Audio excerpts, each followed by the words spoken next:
मु आपन समान प्रश्न पचारे चाहिए गणमाध्यम उद्देश्य जे गणमाध्यम हूँ चतुर्थ स्तंभ गणतंत्र। आज गणतंत्र को प्रत्यक्ष भाव में हत्या करा कि ना।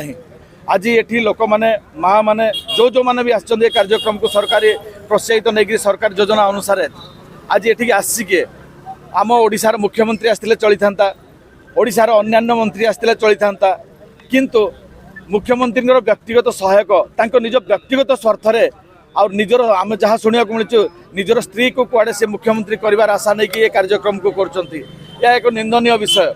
जो कथा को मंत्री माने नेता माने शासक माने घोषणा करने कथा से कथा को ए माने घोषणा करछन्ती किए ना तांकर व्यक्तिगत सचिव भिके पांडियान। भिके पांडियान किए सी जड़े अधस्थान कर्मचारी जड़े प्रशासक ये आम राजकोष दरमा नौला जड़े प्रशासक आमर जी सेवा करने कथा सी सेव्य मान को तले रखी पेंडाल उपर निजे सबकि घोषणा कर नवीन पट्टनायक जो रेंगाली पोल ठार आरंभ करके चकधर माने प्रोजेक्ट पर्यंत पालहाड़ जलसेचन पर्यंत जो जिनस को घोषणा कर पूर्वर गोटे 23 वर्ष भितर पूरण करना। आज भिके पांडियन आसिक कहते 7 दिन भितर मु तुम सब पूरण करदेवी। या कौन केते दूर सत्य कथा ये आस्पर्धा मात्र।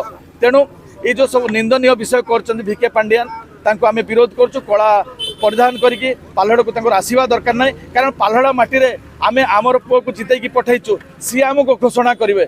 आमर एठू एमपी अच्छा एमएलए अच्छा शासक दल सी जो दलर हूँ ना कहीं आमर से एमएलए से घोषणा करता बदल में मंच अन्य जड़े प्रशासक अधस्थान कर्मचारी आम ठार वेतन पाउथवा जड़े वेतन भोगी कर्मचारी ए कथा को कहब ए कथा घोषणा कर जनमानस ग्रहण करा जाउनी।